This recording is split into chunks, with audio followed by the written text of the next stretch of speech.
Ingin pelajari Islam, pasangan tunanetra di Amerika Serikat ini produksi sendiri Al-Quran Braille, terjemah bahasa Inggris.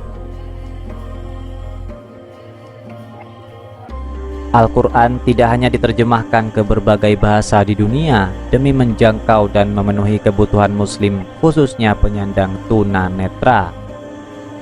Mushaf Al-Quran juga diterjemahkan ke dalam huruf Braille. Al-Quran Braille ini merupakan suatu yang berharga bagi muslim penyandang tunanetra. Inilah salah satu hal yang disadari oleh Yadira Tabatah 34 tahun dan suaminya Nadir Tabatah 33 tahun. Keduanya merupakan mualaf yang tinggal di Texas, Amerika Serikat.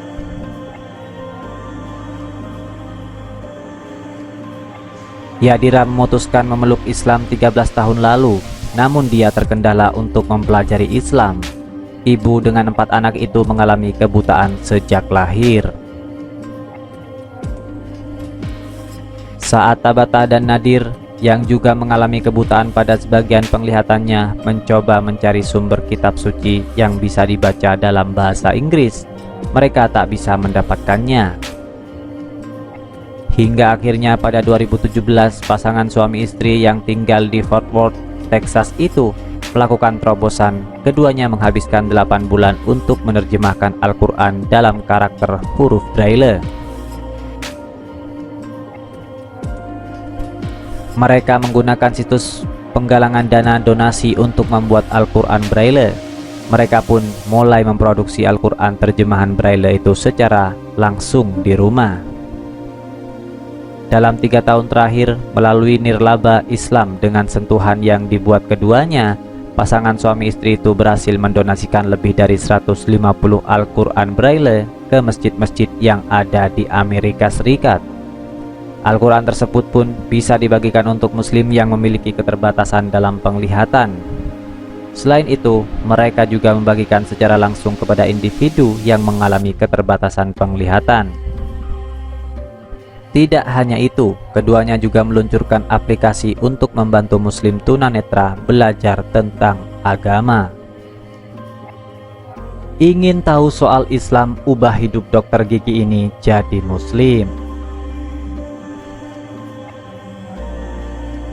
Roger Hayden adalah seorang dokter gigi berasal dari Dungannon, Irlandia Utara. Ia membuka praktek dokter giginya di Inggris, namun ia telah lama tinggal di Skotlandia. Hayden layaknya pemuda Inggris kebanyakan, sangat suka bersenang-senang tanpa mengenal batas. Ketika remaja, ia mengaku tidak menjalankan agama apapun. Saya selalu percaya bahwa Tuhan itu ada, ujarnya. Ia meyakini alam semesta ada penciptanya dan manusia tidak bisa menciptakan dirinya sendiri. Ketika terus berusaha berpikir tentang Tuhan dari waktu ke waktu, Hayden selalu terganjal dalam keyakinannya.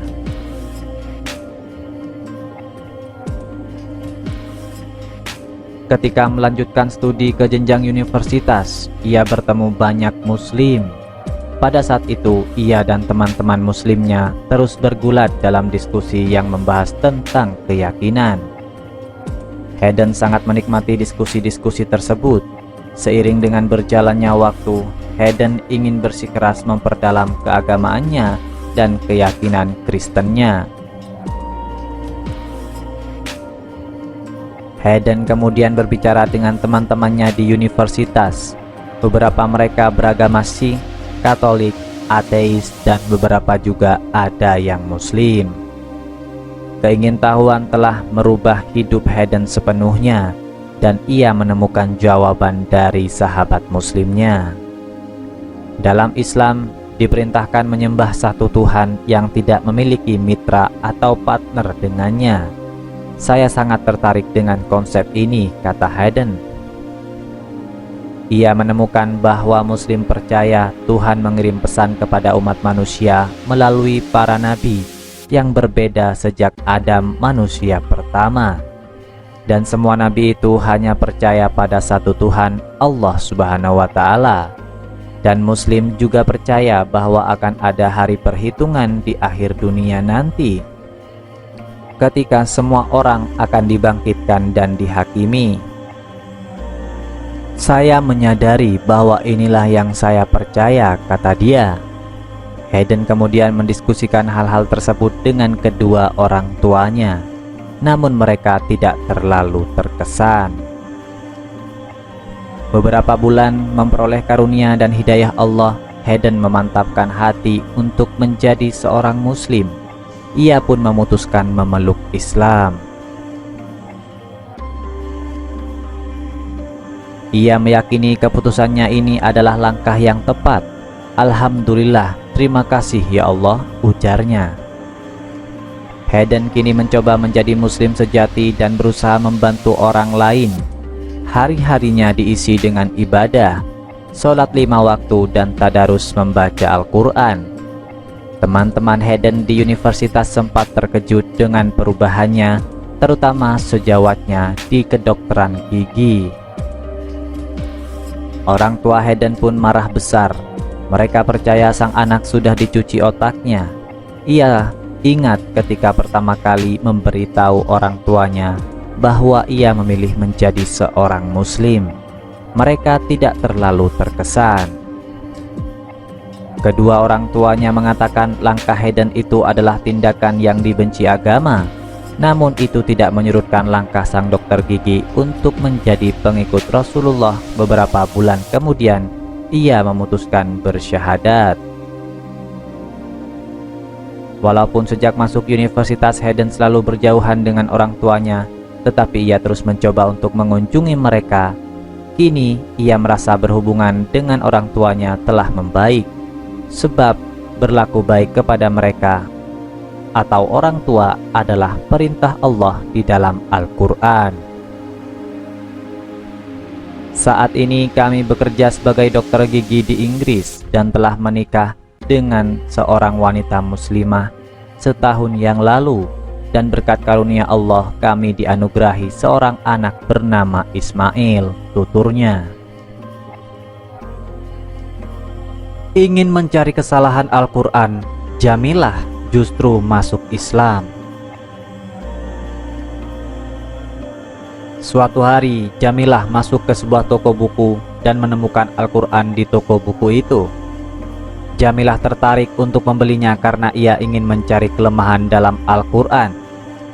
Jamilah berpikir, sebagai orang yang bergelar sarjana di bidang filosofi dan agama, serta pernah mengenyam pendidikan di seminari, pastilah mudah baginya menemukan kelemahan-kelemahan Al-Quran, sehingga ia bisa mempengaruhi teman-teman muslimnya bahwa mereka salah.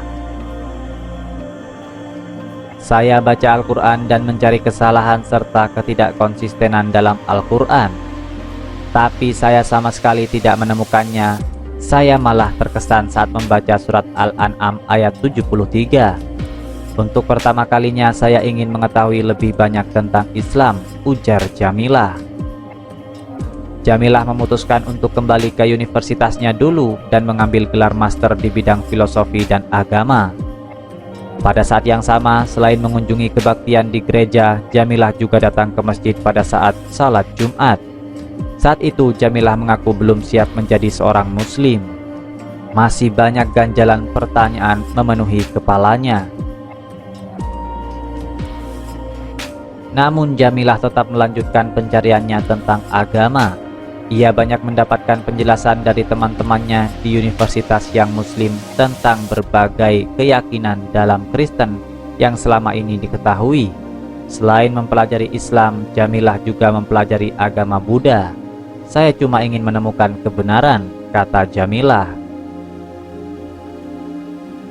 Seiring berjalannya waktu, Jamilah merasakan kecenderungannya pada Islam pada musim panas 1980. Satu hal yang masih mengganggu pikirannya ketika itu adalah mengapa orang Islam harus berwudu sebelum sholat. Ia menganggap itu tidak logis karena manusia seharusnya bisa mengakses dirinya pada Tuhan kapan saja. Namun pertanyaan yang mengganggu itu akhirnya terjawab dan Jamilah bisa menerima jawabannya. Akhirnya Malam itu Jamilah membulatkan tekadnya untuk menerima Islam sebagai agamanya. Ia pergi ke sebuah masjid kecil dekat universitas. Kala itu malam ke-9 di bulan Ramadan.